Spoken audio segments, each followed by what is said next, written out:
그때 1회 펌프 전국대회 예선 통과해서 본선 올라갔어요. 그게 진짜 돈이 막 잘 됐었어. 일단 에세이가 처음 만들어질 때는 내가 나 동호회를 만들어야지 하고 만든 것이 아니고 나는 답답해. 너무너무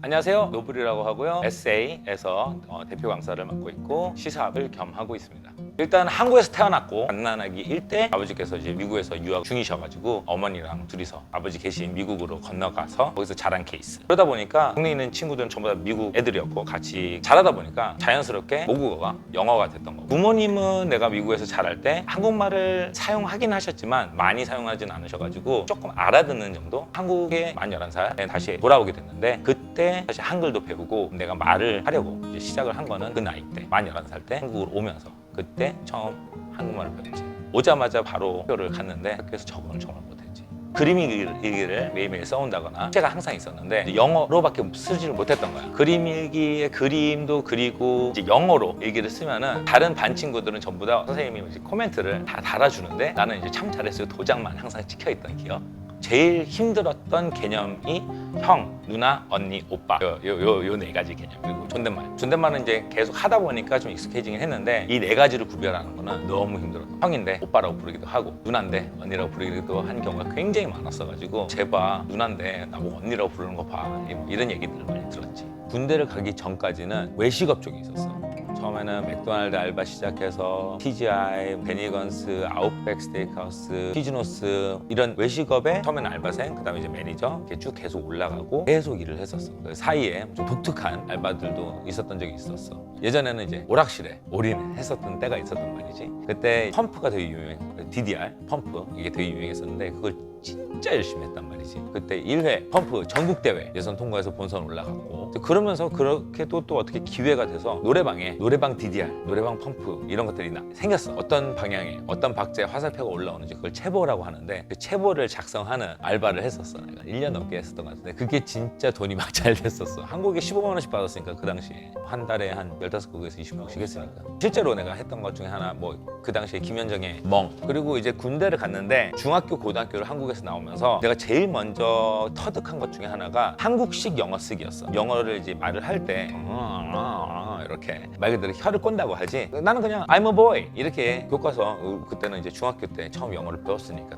다들 Z 이러고 있는데 나는 Z 이러고 있고, 그런 애들 막 저 재수없어. 그게 뭐야? I am a boy Z. 한마디로 영어 쪽으로 튀지 않으려고 굉장히 노력을 했어. 그러고 있다가 이제 군대를 카투사로 가게 된 거야. 그동안 한마디도 안 했던 영어를 이제 해야 되는 상황이 됐고, 이제 미군들이랑 같이 이제 항상 붙어 지내고 그러다 보니까 이제 영어가 다시 부활. 한국에서 올 때 내 나이는 11살이어서 11살짜리의 영어를 썼다면 20살 넘어서 군대를 가서 이제 어떻게 보면 성인들이 쓸 수 있는 영어를 다시 한 번 더 성인 영어 죽을래?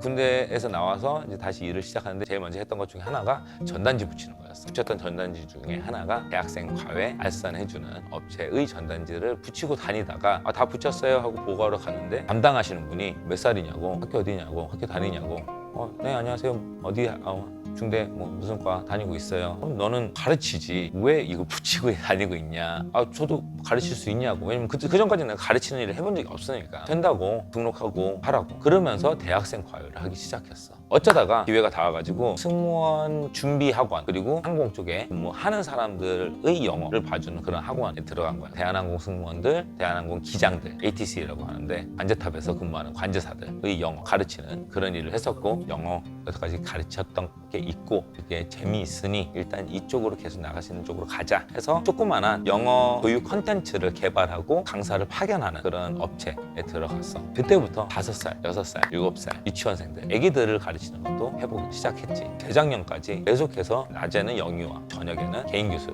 성인들 위주로 개인 교습을 해왔었어. Hello everyone, it's Paul teacher. How are you doing today? 근데 애들이 또 날 되게 좋아한다. 난 그것도 되게 신기했어. 아빠가 질투나서 나를 보러 온 경우도 있었으니까. 폴 티처 내일 오는 날이야? 그러면 나 안 갈래. 참고로 내 영어 이름은 폴이었어.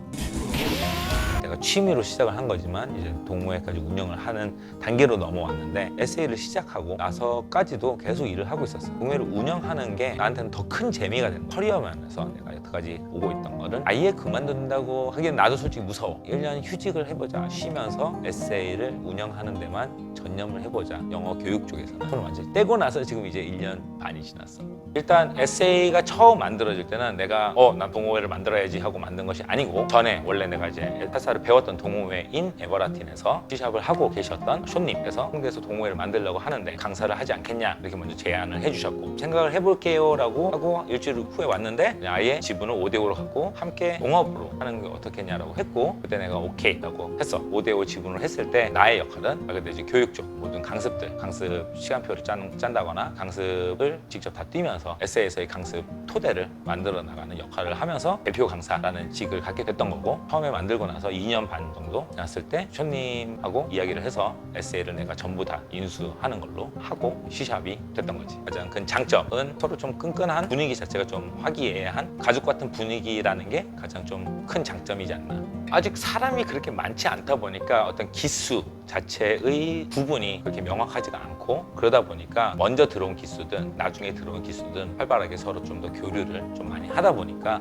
에세이에 있으면 그냥 전부 다 좀 서로 알게 되고 서로 챙기고 그런 경우들이 많이 있다. 외국인의 비율이 우리나라의 살사 동호회에 비해서는 굉장히 퍼센테이지별로 생각했을 때 굉장히 많은데 그렇게 됐던 가장 큰 이유 중에 하나가 첫 번째는 이제 용산에 있는 미군부대 내에서 수업을 했던 점 그리고 거기에서 했던 모든 수업을 영어로 진행을 했던 점 또 하나는 광고, 강습 홍보를 외국인들이 보통 많이 이제 보는 페이스북에 외국인들 커뮤니티라든지 아니면 외국인들이 많이 이용하는 어플을 좀 적극적으로 활용했던 것이 크게 주요를 해서 한두 명 오면은 알고 또 친구들 계속 데려오는 식으로 해서 점점 늘었던 것 같아요. 가장 큰 장점 같은 경우는 외국어를 배우고 싶어 하거나 아니면 외국어를 배웠는데 좀 실생활에서 굳이 언어 교환만을 위한 어떤 모임이라든지 그런 데까지 가기는 좀 그런데 실생활에서 다른 걸 하면서 자연스럽게 연습할 수 있는 사람들한테는 굉장히 큰 메리트를 줄 수 있었던 것 같아. 살사 배우러 왔는데 주위에 프랑스에서 온 친구도 있고 호주에서 온 친구도 있고 캐나다에서 온 친구도 있고 말레이시아에서 온 친구도 있으니까 교류를 하고 나 이런 단어 아는데 간단한 회화라도 아예 그런 기회가 없는 것과 나 조금 배웠는데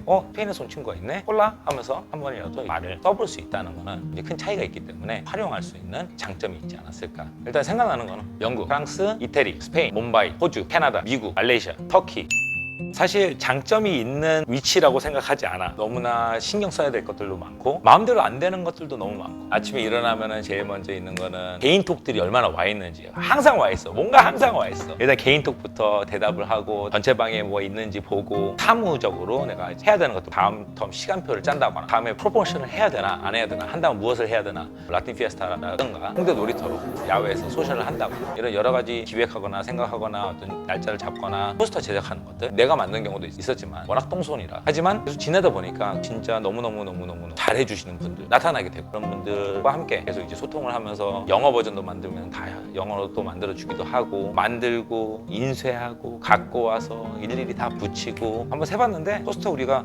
텐션에만 붙이는 게 60장이 넘더라. 사실 사람들은 몰라. 왜냐면은 나는 너무 미안하거든. 운영진을 하더라도 잡일을 하러 온 건 아니잖아. 본인도 춤을 즐길 수 있는 것들 다 즐기면서 그러면서 좀 도울 수 있는 부분들을 도우는 게 너무 감사하고 서로 윈윈하는 관계가 나와 운영진들의 관계라고 생각을 했기 때문에 당시에는 내가 직접 이런 잡일 같은 경우는 다 시간도 굉장히 많이 들었고 왜 이러고 있나 했는데 내가 총책임자니까 내가 해야 된다 그런 무게가 있으니까 했던 것도 있고 시간표를 짜기 위해서 강사들하고 스케줄 조율하기 어떤 강습을 열지 그것도 이제 강사들하고 이제 의논하고 맞추기 회계 수강료 된 거 체크하기 카페에다가 각 강습 모집 하나 다 올리기 포스터 같은 경우는 이제 만드는 것도 하나 일이지만 붙이는 거 인쇄하는 거 실입금자나 신청자 대조하면서 맞추기 이렇게 새로 들어온 회원들 닉네임 다 외우기 한글 포스터가 만들어졌으면 이제 그 영어로 다 번역해주기 강습 커리큘럼 짜기 대관하기 뒤풀이 장소 확인하기 생일빵이 있으면 어떤 생일자들이 누가 있는지 파악하기 너무너무 많지. 일단 생각나는 건 아니 난 답답해. 너무 답답해. 그냥 여기 있으면 포스터를 이렇게 한두 개 붙여놨어. 그냥 이렇게 들여다보면 다 적혀 있는데 안 봐. 여기 바로 옆에 있는데 선생님 발사서 쳐준 거 언제예요? 몇 시예요? 근데 뭐 그렇게 물어보는데 저기 보세요. 카페에 있어요. 이렇게만 대답할 수는 없는 거야. 회원분들한테는 누구님 이렇게 이렇습니다. 근데 다음에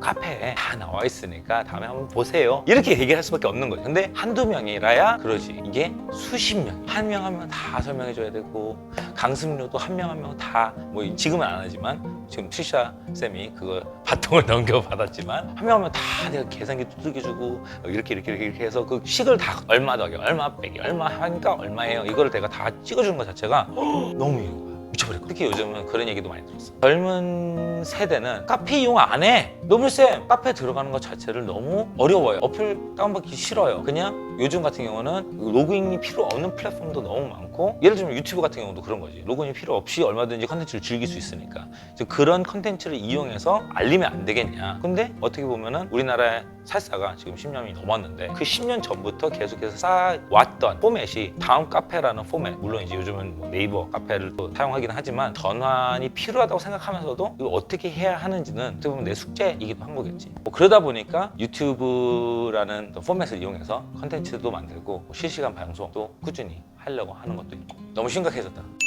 오버로드가 있다고 느낄 때는 거의 항상이야. 아 맞다 이거 나름 꼼꼼하다고 생각하지만 놓치는 것들이 항상 뭔가 있어. 쓸데없이 지금 안 해도 되는 건데 하고 있다고 생각하는 거는 지금 현 상태에서는 별로 없어. 그나마 지금 좀 많이 내려놓은 것도 있다 보니까 사람들이 재밌어 할 수 있는 컨텐츠는 난 계속해서 만들고 싶어. 아니다? 그러면 접고 딴 거. 좋다? 나는 계속 안주하고 싶은 생각이 전혀. 일을 계속 벌리잖아요. 이렇게 얘기를 하지만 나는 발전의 과정이라고 생각을 해. 에세이가 다른 동호회들이랑 차별화될 수 있는 굉장히 큰 장점이 될 수 있지 않을까라는 희망을 갖고 그렇게 하는 거야.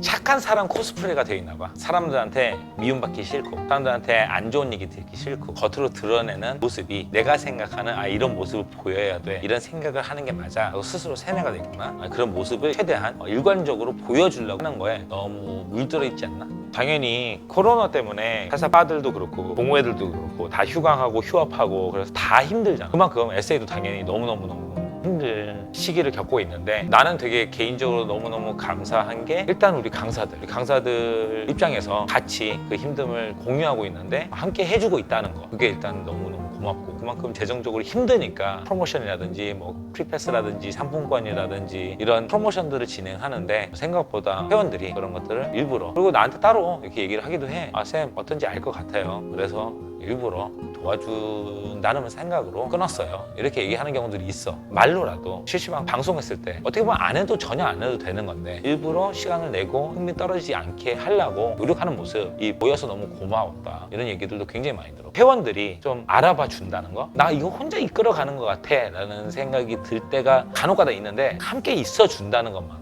또 되게 고맙지. 코로나 때문에 모이지를 못하니까 운영진들이 먼저 화상회의로 하자 이러면서 화상으로 운영진 회의를 하기도 하고 실시간 방송 노블쌤이 한번 해보는 것도 어때요? 뭐 이런 그 아이디어도 운영진들이 내놓은 아이디어고 뭐 이런저런 프로모션 방역 부분이라든지 강습할 때 거리두기를 할 수 있는 방법들을 굉장히 활발하게 내놓고 그런 부분들을 얘기해줘서 일깨워 줄 수 있었다는 것도 굉장히 큰 도움이 됐지. 사실 내가 누군가한테 뭔가를 맡기는 게 굉장히 힘든 스타일이야. 내가 해야 돼. 내가 해야 내 직성이 풀리고. 그러다 보니까 운영진한테 일을 맡기거나 그런 걸 굉장히 못했었어. 사실 그거를 이제 바꾸려고 운영 총무라는 직책이 생기고 미롱님이 너무너무 잘해주고 계신데 손을 놔야 되는구나. 맡길 줄도 알아야 되는구나. 얼마나 바뀌고 있는지는 모르겠지만 운영진분들 진짜 표현을 잘 못하는 거 제가 알아요. 너무너무 감사하고 현 운영진들도 마찬가지지만 지금은 안 계신 쉬고 있는 모든 운영진들 다 포함해서 여러분이 있었기 때문에 지금 에세이가 있을 수 있다고 저는 생각해요. 정말 감사합니다. 저도 이제 살사 7년 차지만 처음 시작할 때 지금보다는 나이도 훨씬 어렸고 그러다 보니까 주변에 실수를 하거나 해를 끼친 경우도 있는 것 같아요. 그런 부분들은 너무너무 죄송하고 앞으로는 더 잘 하도록 하는